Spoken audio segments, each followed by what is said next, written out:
అయితే తాడేపల్లిలో అయితే మనకి జగన్ సీరియస్ అవుతున్నారు వైసీపీ నేతల మీద. అలాగే సజ్జల కూడా వార్నింగ్ ఇస్తున్నట్టయితే ప్రచారం జరుగుతుంది. అసలు ఎందుకు సీరియస్ అయ్యారు, ఎందుకు వార్నింగ్ ఇస్తున్నారు అనేది దాని మీద చర్చించడానికి మనతో పాటు ఉన్నారు సీనియర్ జర్నలిస్ట్ దుర్గా కుమార్ గారు. నమస్కారం సార్. నమస్కారం మసిరి, మన వీక్షకులు కూడా నా నమస్కారం. సార్, ఇప్పుడు తాడేపల్లిలో ఆ ప్యాలెస్ లో అయితే చాలా హాట్ వాతావరణం నెలకొంది. ఎందుకంటే వైసీపీ నేతలు కొంతమందికి ఎవరికైతే టికెట్ దొరకని పక్షాన వాళ్ళకి టికెట్ ఇవ్వాలని చెప్పేసి డిమాండ్లు వస్తున్నాయని చెప్పేసి, అట్లనే దీనిపైన జగన్ సీరియస్ అవుతున్నారు. సజ్జల కూడా ఏంటంటే వార్నింగ్లు ఇస్తున్నారు వాళ్ళకి అని చెప్పేసి అయితే ఒక ప్రచారం అయితే జరుగుతుంది. దీని మీద అంటే మీరు ఏమనుకుంటున్నారు సార్? ఇప్పుడు చాలా మంది 80 మంది దాదాపు సిట్టింగ్ ఎమ్మెల్యేలని మార్చే పరిస్థితి ఉందని ముఖ్యమంత్రి గారు కూడా చాలా మీటింగుల్లో అక్కడ ఇక్కడ ఇండైరెక్ట్ గా హింట్ ఇస్తున్నారు. చాలా కొన్ని మార్పులు కూడా చేశారు, నియోజకవర్గాలను మార్చారు, ఇన్ఛార్జీలు మారుస్తున్నారు. ఇవన్నీ కూడా ఒక రకంగా పార్టీలో ఎవరైతే ఇప్పుడు ఇంతమంది ఎమ్మెల్యేలు సరిగ్గా పెర్ఫార్మెన్స్ చేయలేదనే కదా వాళ్ళ నియోజకవర్గాలు మార్చడం. ప్రభుత్వం ఎన్నికలకు ముందుగానే అంటే యుద్ధానికి ముందుగానే ఓటమిని అంగీకరించినట్టు అవుతుంది ఈ పరిస్థితి. ఎందుకంటే అంతమంది నియోజకవర్గాల్లో పెర్ఫార్మెన్స్ బాగా లేదు అంటే సగం రాష్ట్రం కన్నా ఎక్కువ, ఒక 60% ఆఫ్ ద కాన్స్టిట్యుయెన్సీస్ లో పరిపాలన ఫలితాలు ప్రజలకి సరిగ్గా అందలేదని ఒప్పుకున్నట్టే కదా. ఒప్పుకున్నప్పుడు మనం యుద్ధానికి ఎట్లా వెళ్ళగలుగుతాం? నైతికంగా మనమే ఒప్పుకుని ఇది ఎమ్మెల్యేస్కి చాలా బాధ కలిగిస్తుంది. పిల్లి చెలగాటం ఎలుక్కకి ప్రాణ సంకటం అని, పిల్లి ఊరికే ఆడుకుంటున్నా కూడా ఎలుక్కి దానికి ప్రాణం భయమే కదా. ఇప్పుడు ఆ పరిస్థితి ఎమ్మెల్యేలు ఏంటంటే, గతంలో రాజశేఖర్ రెడ్డి గారి మీద ఉన్న అభిమానంతోనూ, లేకపోతే జగన్మోహన్ రెడ్డి గారు వాళ్ళ అబ్బాయి కాబట్టి ఈయన కూడా ఇంచుమించుగా జగన్మోహన్ రెడ్డి గారు అదే రాజశేఖర్ రెడ్డి గారి లాగా పరిపాలిస్తాడు, అలాగే మనతో వ్యవహరిస్తాడు, ప్రజల మధ్యలో ఉంటాడు, మన ఆదరిస్తాడు, ప్రోత్సహిస్తాడు అనే ఉద్దేశంతో చాలా ఖర్చు పెట్టుకుని వాళ్ళకు వాళ్ళు ఎస్టాబ్లిష్ అయ్యి గెలవటానికి మొన్న ప్రయత్నించినప్పుడు 5 ఏళ్ల పాటే కదా జీవితం. ఇప్పుడు జగన్మోహన్ రెడ్డి గారు చీఫ్ మినిస్టర్ అయినప్పుడు పార్టీలోనూ ఆయన కూడా నేను ఒక 30 ఏళ్ల పాటు నేనే ముఖ్యమంత్రిని అని చెప్పాడు. ప్రజాస్వామ్యంలో ఎప్పుడు కూడా ప్రతి 5 సంవత్సరాలకి కూడా నాయకులు మారిపోతారు. ప్రజాప్రతినిధులు ఎవరైనా, అది ఎంపీ చీఫ్ మినిస్టర్ కావచ్చు, లేకపోతే ప్రైమ్ మినిస్టర్ కావచ్చు, ఎంపీ కావచ్చు, ఎమ్మెల్యే కావచ్చు, అంతే కదా. కానీ మరి ఆయనకి 30 సంవత్సరాలు పరిపాలించాలని ఆశ ఉన్నప్పుడు శాసనసభ్యులు కూడా వాళ్ళు కూడా ఆశించాలి కదా, ఆశిస్తారు కదా. వాళ్ళు కూడా వాళ్ళ అమౌంట్లు చాలా ఇన్వెస్ట్మెంట్ పెట్టి ఇవాళ రేపు రాజకీయాలు ఏదో పరపతి మీద మంచితనం మీద జరుగుతులేదు కదా. ఎంత కోట్ల రూపాయలు గుమ్మరిచ్చి గెలవాల్సిన పరిస్థితి వస్తుంది. అందువల్ల వాళ్ళు ఏమనుకుంటున్నారంటే, ఇప్పుడు కనుక మమ్మల్ని మధ్యంతరంగా తీసేస్తే, అర్ధంతరంగా అంటే సడన్ గా తీసేస్తే మా జీవితంలో ప్రజల్లో మేము అబాస్పాలు అయిపోతాం. సీట్లు ఇవ్వలేదంటే ఇంక ఏ పార్టీ కూడా అతని దగ్గరికి తీయదు. అందులో వైఎస్ఆర్సీపీ ఎమ్మెల్యేలు అంటే కొంత అప్రదిష్ట పాలయ్యారనేది ప్రజల్లో ఇతర పార్టీలకి తెలుసు, ప్రజలకు కూడా తెలుసు.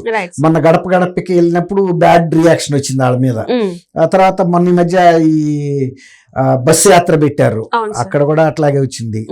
ఇప్పుడు వాళ్ళు ఏమంటారంటే, పరిపాలనలో లోపాలు జరిగి ప్రజలు వ్యతిరేకిస్తే అది మా మీద ఎందుకు చెబుతున్నారు మీరు చేసిన ప్రజా వ్యతిరేక నిర్ణయాలు, తర్వాత కుంభకోణాలు జరిగినాయి, తర్వాత ఈ ఇసుక కుంభకోణం, దాంతో కట్టుబడి కార్మికులకి పనులు లేకుండా పోయినాయి, అనేక విభాగాల కార్మికులకి, విలేజెస్లో ఆర్థిక లావాదేవీలు దెబ్బతిన్నాయి. తర్వాత ఒక రాజధానిని ఉండగా రాజధాని మూడు రాజధానులు చేసి పోనీ ఏ 3 రాజధానులు ఒకటన్నా నిర్మాణం చేశారా అంటే మీరు ఏది చేయాల. ఇవాళ రాజధాని ఏదంటే మీరు చెప్పలేని పరిస్థితి వచ్చింది. కేంద్ర ప్రభుత్వం మాత్రం అమరావతి అని చెబుతుంది, ప్రజలను మాత్రం వీళ్ళు ఇంకా మేము ఎగ్జిక్యూటివ్ క్యాపిటల్ వైజాగ్ తీసుకెళ్లిపోతామని చెబుతున్నారు. ఇట్లా మీరు ప్రజల్ని కన్ఫ్యూజ్ చేసి ప్రజలతో ఆడుకుంటున్నారు. అది ప్రజలు కూడా, ప్రజలేం పిచ్చాళ్ళు కాదు కదా. ఆంధ్రప్రదేశ్ ప్రజలు అంత పిచ్చాళ్ళు అవ్వచ్చు, ఒకసారి మోసపోతారు, ఒకసారి అధికారం ఇవ్వమంటే ఇచ్చారు. ఇచ్చినందుకు నువ్వు చేసిన అకృత్యాలు, తర్వాత ప్రజల మీద దాడులు, పోలీసులు ప్రజల మీదకి ఉసిగొల్పటం, తర్వాత ధరలు పెరిగిపోవటం, తర్వాత ఇస్తానన్న పథకాలు అమలు చేయకపోవటం, తర్వాత ఆబ్కారీతో లిక్కర్ మూలన ఎగ్జాక్ట్లీ ఏంటంటే ఆయన సీఎం అయిన నెక్స్ట్ మినిటే ఆ మద్యపాన నిషేధం చేస్తాను. జరుగుతుందని తనే అవును, అని చెప్పాడు. చెప్పాడు. కానీ ఇంతవరకు అది జరగలేదు. అక్కడే మనం చూడొచ్చు తన ఓటమి అక్కడే స్టార్ట్ అయిందని చెప్పేసి. ఇప్పుడు అట్లా నా ఆడబిడ్డల తాళిబొట్లు తెగిపోతానని బాధపడిన వ్యక్తి 4 సంవత్సరాలు 9 నెలలు అవుతుంటే ఇంత లోపల ఇంకెన్ని తెగినాయి? నువ్వు ఆ చేసే పని ఏదో ముందే చేయొచ్చు కదా, పని ఇప్పటికైనా చేసావా? ఇప్పుడు కూడా చేయలేదు. లిక్కర్ మీద దాదాపు 60,000 కోట్ల వ్యాపారం జరుగుతుంది. దాంట్లో మరి ఎంత ప్రభుత్వానికి ఆదాయంగా వస్తుంది? నువ్వు ఇస్తున్న ప్రజాధనం ఎంత? ఇది సంక్షేమానికి. ఈ లిక్కర్ డబ్బులన్నీ పేద మధ్యతరగతి వర్గాలే కదమ్మా. మధ్యతరగతి కూడా కాదు, పేద వర్గాల వాళ్ళే తాగుతున్నారు. అది కూడా చీప్ లిక్కర్. దాని వలన ఆరోగ్యాలు పాడైపోతున్నాయి, కుటుంబాలు నాశనం అయిపోతున్నాయి. వైద్యం ఖర్చు పెడుతున్నారు, వైద్యం అంత ఖర్చు పెట్టిన తర్వాత మనిషి దక్కటం లేదు. అట్లా ఆయనే హామీలు నెరవేర్చుకోలేని పరిస్థితుల్లో ఎమ్మెల్యేస్ని నిందించి ఎమ్మెల్యేస్ని బలి పశువులు చేస్తే వాళ్ళు అదే చెప్పారు అంతకుముందు కూడా, పరిశీలకుల ముందు, మిథున్ రెడ్డి ముందు, వాళ్ళ ముందు. అది అంటే తాడేపల్లి ప్యాలెస్కి వస్తే పిల్లుల్లాగా ఉంటారు, వీళ్ళు ఎదురు తిరగరని అనుకున్నారు. ఒకసారి అసలు ముఖ్యమంత్రి పదవిలో ఉండడం అనుకున్న తర్వాత ఎవరు కేర్ చేయరు. ఇప్పుడు మొన్నట్రాక ఇక్కడ శాసించిన కేసీఆర్ గారు 2వ రోజుకి వెళ్ళి యశోద హాస్పిటల్లో చాలా నిస్సహాయ పరిస్థితిలో పడిపోయాడు. ఆ తర్వాత ఇంటికి కూడా అదే పరిస్థితిగా వెళ్ళాడు ఆయన. అంటే ముఖ్యమంత్రి హోదాకి నువ్వు దిగిపోయినప్పటికి ఎంత తేడా వచ్చేస్తుంది, తేడా వస్తుంది కదా. ఇప్పుడు కూడా రేపు 2-3 నెలల్లో ఎలక్షన్ పెట్టుకుని వాళ్ళు ఇంకా వణికి భయపడతారని ఎందుకు అనుకుంటారు? వాళ్ళు మా రాజకీయ జీవితాన్ని పణంగా పెట్టొద్దు, మా సీట్ ఇవ్వమంటున్నారు, మా తప్పు లేదని. ఇప్పుడు వాళ్ళ మీద ముఖ్యమంత్రి గారు సీరియస్ అయితే ఏమన్నా వాళ్ళకి పోయేది ఏమన్నా ఉందా? లేకపోతే సజ్జల రామకృష్ణారెడ్డి గారు ఏమన్నా వార్నింగ్లు ఇస్తే భయపడిపోయే వ్యక్తులు? సజ్జల రామకృష్ణారెడ్డి గారు ఎప్పుడన్నా వార్డు మెంబర్ అయ్యాడా? కనీసం వాళ్ళు ఎమ్మెల్యేలు అయ్యారు. వాళ్ళకి అంత దమ్ము లేదా? ఒకవేళ నువ్వు వార్నింగ్ ఇస్తే నిన్ను ఎదుర్కొనే శక్తి వాళ్ళకి లేదా? అందరూ యునైట్ అయినా ఎదుర్కోగలరు కదా. కానీ నీవు జగన్మోహన్ రెడ్డి అధికారంలో ఉన్నంత వరకు నీకు పవర్ ఉంటుంది. అసలు మెయిన్ స్విచ్ డౌన్ అయిపోయిన తర్వాత నువ్వెక్కడ వెళ్తావు? అట్లా ఇప్పుడు సజ్జల రామకృష్ణారెడ్డి గారు కూడా ఆయన పరిధి ఆయన తెలుసుకోవాలి. వాళ్ళు ప్రజాప్రతినిధులు, వైఎస్ఆర్సీపీ పార్టీ అయినా కూడా వాళ్ళు ఒక నియోజకవర్గానికి ప్రాతినిధ్యం వహించారంటే మనం ఆ ప్రజల్ని గౌరవించినట్ట, ఈ వ్యక్తిని గౌరవించడం ద్వారా. ఇలా ఇతన్ని వార్నింగ్ ఇవ్వటం అంటే నువ్వు ప్రజలకు కూడా వార్నింగ్ ఇచ్చినట్టే. అది ఎవరు కూడా హర్షించరు ఇలాంటి పనుల్ని. సుదీర్ఘకాలం మీరు 30 ఏళ్ల పాటు రాజకీయాల్లో ఉండాలనుకున్నారంటే వాళ్ళు ఒకవేళ ఇది నెక్స్ట్ ఓడిపోతారు. మళ్ళీ మంచి ప్రవర్తనతో ఉంటే నెక్స్ట్ టైం మళ్ళీ కూడా గెలుస్తారు.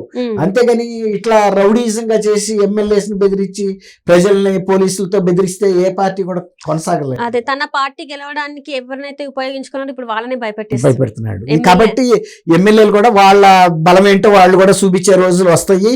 అవి కూడా మనం ఇక్కడైతే తెలంగాణలో చూసాం. ఒక 24 గంటల్లోనే బళ్ళు వాళ్ళు అయిపోయినాయి. ఒక రోజున తీసుకెళ్లి రేవంత్ రెడ్డి జైల్లో వేసిన రేవంత్ రెడ్డి చీఫ్ మినిస్టర్ అయ్యాడు. వేయించిన చీఫ్ మినిస్టర్ వెళ్ళి యశోద హాస్పిటల్లో పడ్డాడు, బెడ్ మీద ఉన్నాడు. కాబట్టి ఏది శాశ్వతం కాదు ప్రజాస్వామ్యంలో. ప్రజలు బలవంతులు, అల్టిమేట్ గా మనల్ని నిర్ణయించేది బలవంతులు. వాళ్ళు నిర్ణయిస్తారు ఎవరేంటనేది. అప్పటి వరకు మనం చూడాలి అంతే. Right, thank you sir. ఇది పరిస్థితి. ఒకవేళ వైసీపీ నేతలు తిరగబడితే ఎలా ఉంటుంది, ఒకవేళ జగన్ టికెట్ ఇవ్వకపోతే ఎలా ఉంటుంది అనేది అయితే మనకైతే ఇంకొన్ని రోజుల టైం అయితే పడుతుంది. ఆ టైం కోసం అయితే మనం ఎదురు చూడాలి. ఇది ఇవాల్టి చర్చ. Thank you.